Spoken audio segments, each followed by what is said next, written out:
Capricorn, this is your week ahead tarot card reading by Born Without Boundaries Tarot. It's a message for Capricorn, Sun, Moon, and Rising signs.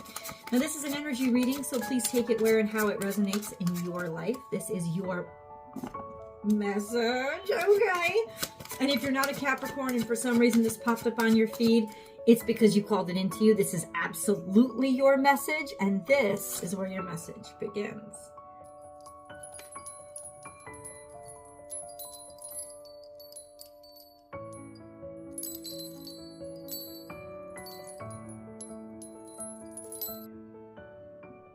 It always arrives just at the right time.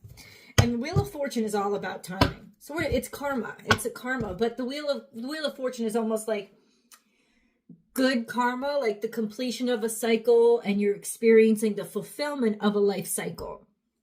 So this is a beautiful energy, and it's all about, I don't want to say luck, because luck and fortune are two different things. Luck is spontaneous and completely unpredictable and whatever. Fortune is not. Fortune, that's why fortune is attached to karma, is you generate your own fortune.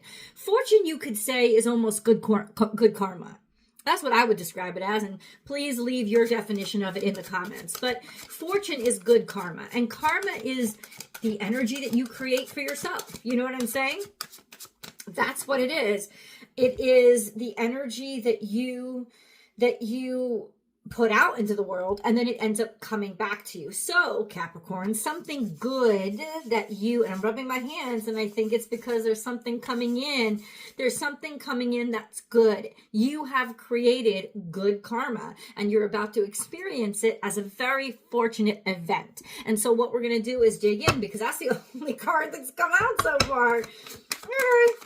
Let's see. Oh, something in the past. So we're going to get a little insight as to what ended up, how we ended up here. That's what we're going to get into. Hold on.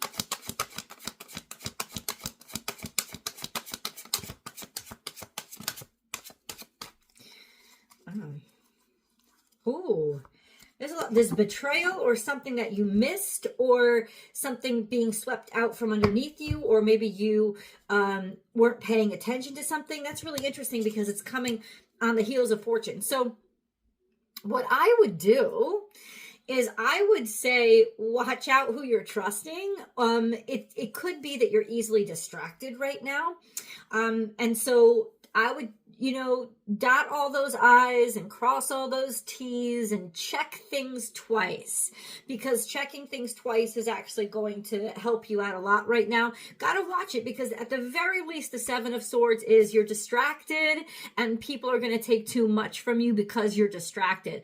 But the worst case scenario, somebody's actually stealing from you, and because you're being fortunate, maybe you feel like you're being taken advantage of because your life is on the upswing, and now what's coming out is the people who were kind of just suckling at your teat or taking advantage of you. So watch out for that, please. Like, seriously, my best friend's a Capricorn. She's having work done in her house, and to me, and her husband owns the construction company, so I don't think anything's, but like, for example, I would check to see if you're getting the materials that you ordered and you're paying a fair price for them. Like, in that scenario, I would double check to see that the people are checking in, the people that are working are checking in correct hours. I would double check, and it's not to make you paranoid or make you, but I would double check. Like I said, in the least case scenario, it would be that people have just been negligent. Like, right, they forgot to check out one day and they didn't realize it. Worst case scenario, they're doing it on purpose and they're skimming an extra hour every day, or they're and listen, as long as you're okay with that, maybe you want to pay them overtime. That's totally fine. But I'm saying this is the stuff that you're missing that could be draining your fortune somehow. Not in a way that you couldn't get it back or a way that you couldn't recover from it, but that is a little bit of a warning. Now let's go to the back. Now we have Sagittarius energy. Are you dealing with a Sagittarius? Has something been there that you've lost? Have you guys experienced a loss? Was something stolen? Because this was a sense of things were working out, figuring it out. I think you had very much peace with the situation and you think you had it all figured out, and or ultimately you did. That's why the Wheel of Fortune came around. I don't know why the Seven of Swords is there. So we definitely have to get what's going on, why the Seven of Swords plop out at just the right time. It doesn't mean that you're still not fortunate. We're just in the middle of Mercury retrograde. We're in the middle of Mercury. No, we just began Mercury retrograde. We're in the middle of Venus retrograde. All that should be cleared by the middle of April, which isn't that far away. This is a while ago. Or somebody's trying to make you realize that the coin has been compromised. Or you remember back to a time when you didn't have a lot at all, or life was less fortunate. Or there was an opportunity that you did. I think this is coming out a long time ago. So ultimately, these could be your own thoughts. But let's get the clarifiers here. This is Two of Cups and Lovers. So it's got to do with a relationship that you are in. In some ways, maybe you're not allowing yourself to enjoy yourselves as much as you really could be. Or there's something, it's not that your fortune isn't stable for this week, right? It's that something is stealing your joy. Now, there could be that you, because it's thoughts, it's Seven of Swords, these are thoughts that you're thinking, or there are underlying issues. And because I've got the Lovers and the Two of Cups, I can irrefutably say this has got to do with Venus retrograde. It's got to do with long-term partnership, love and romance, but, you know, not something's rotten in the state of Denmark is what it is. Even if you don't live in Denmark, that's what's going on. There's something here. There is clearly love here. There is connection. There is communion. Maybe you feel kind of robbed from your fortune because you don't have someone to share it with, or you've been longing to share it with somebody, and that's what hasn't come in for you. The Seven of Swords is here. The Ace of Pentacles is in reverse over here.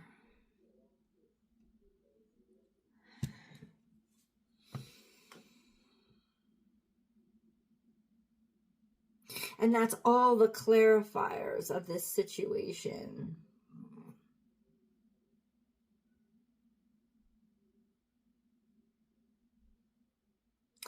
Is almost, let me say this, it's like somebody, one of the two of you, is not allowing themselves or can't allow themselves to enjoy the value that you have now because of not having in the past.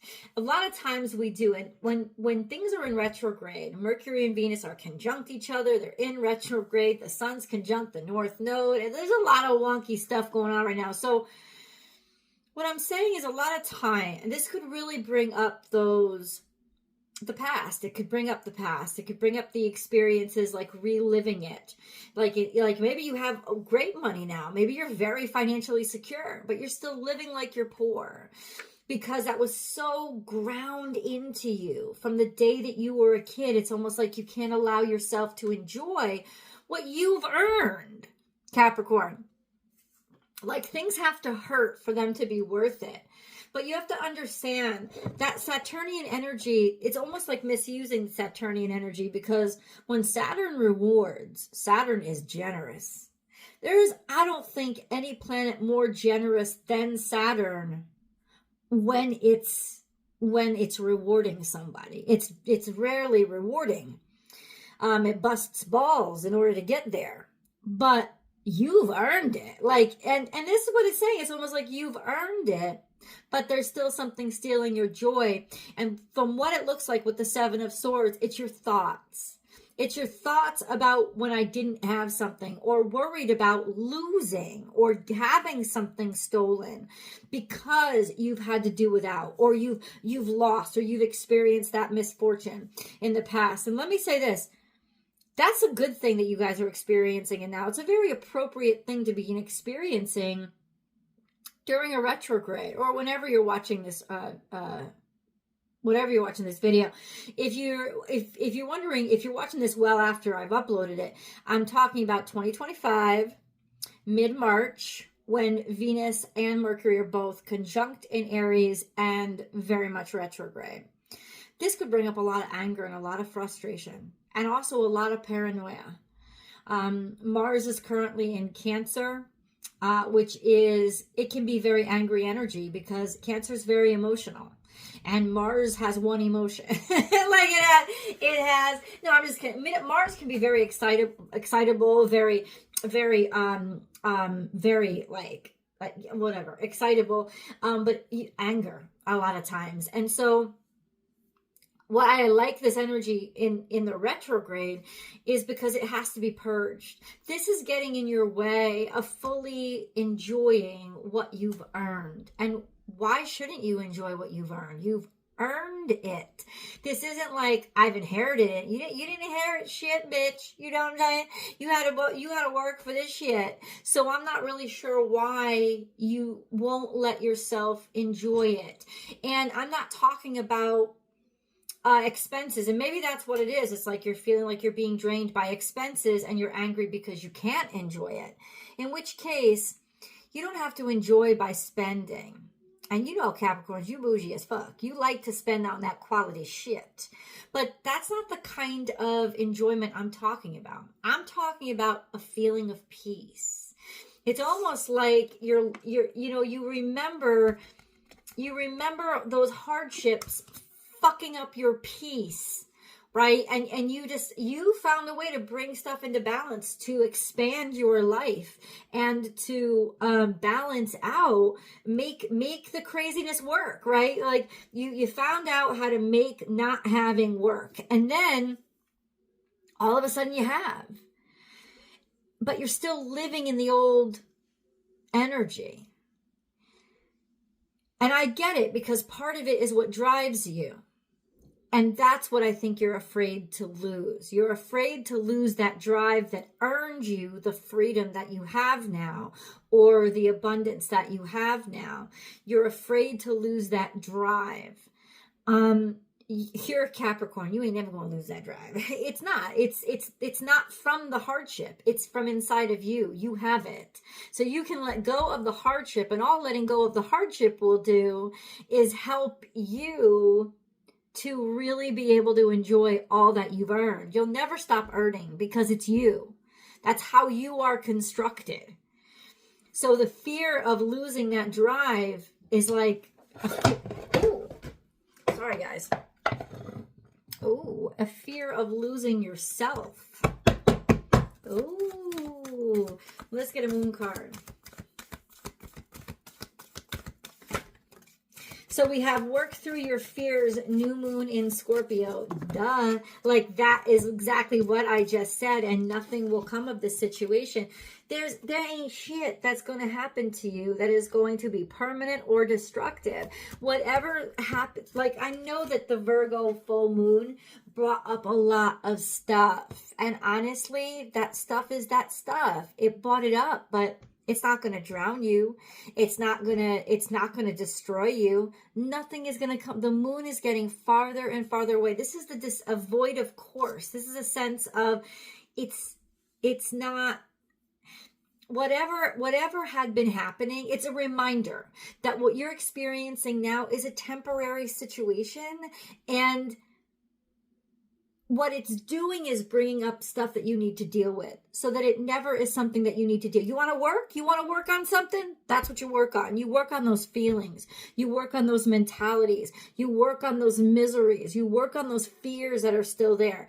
That's where you do your work. Work through your fears. It's 100%. That's what your job is now, is to work on that stuff. And that's going to be some deep healing. It's very productive. Retrogrades are very productive energy for introspection. And Capricorn, you don't do a lot of introspection. Because you are really focused on the external world. That's 100% what Saturnian energy is. It's management of the external world, the 3D world. 100%. It's about shifting the hard stuff, the matter, right? The three-dimensional matter. So, introspection isn't something that may come naturally to you, but that's okay, because 10 to 1 you're married to a water sign. We know, listen, stop. We know you love your Cancers. We know you love your Pisces. Some of you are married to Sagittarius. We know you love those motherfuckers too. These are all signs that are going to be quite fine with you. Well, especially the water signs, helping you to explore and be more introspective. And that will enable you, like, ask for help. Consider it management. Consider it managing your job, right? And get your subject matter expert in on emotions, and get the Pisces and Cancer in your life to help you work through it. And that's what they're going to do. You don't have to be good at everything, right? You can manage the people that are, and you can trust in their skill sets. And that's all you've got to allow yourself to do to really help yourself work through this very introspective time that is very productive. So, ooh, I gave you an assignment. Let's get a spirit message. Let's get an angel message. I gave you an assignment. Write it down. Write it down. Clearing negativity.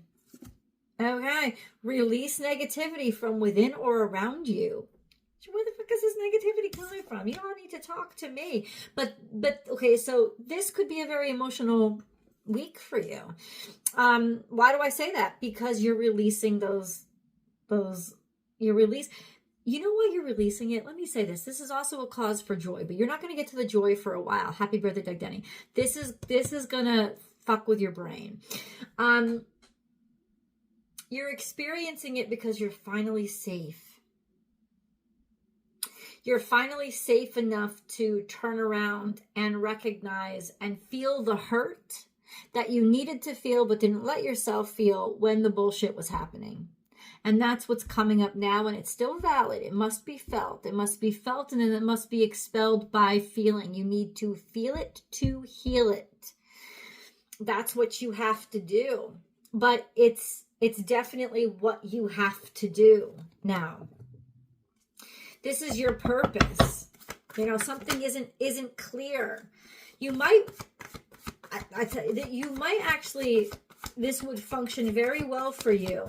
You might want to go outside and ground yourself in the earth. You might want to literally be barefoot in your garden, or be barefoot on the beach. Be barefoot somewhere where you can make skin to earth contact. Go out and garden barefoot. Put yourself in a position where you can reconnect to your earth, because earthing is the number one way for earth signs to ground. Earthing is a great way for everybody to ground. But air signs ground better by doing meditative breath work, because it's working with air. And water signs ground very well by the beach, where their feet can be in the waves, or sitting by, a river or a stream. Not like the fucking Mississippi. You don't want to get yourself washed away. But I'm saying like putting yourself, in that tidal zone between where the earth meets the water, so that you can connect that way. And fire really grounds very, very well by exercising barefoot. So doing some sort of martial arts, something that will work up a sweat, some dance work, something that will really bring the fire in their bodies and work up that sweat, so they can purge, but they're also going to be barefooted.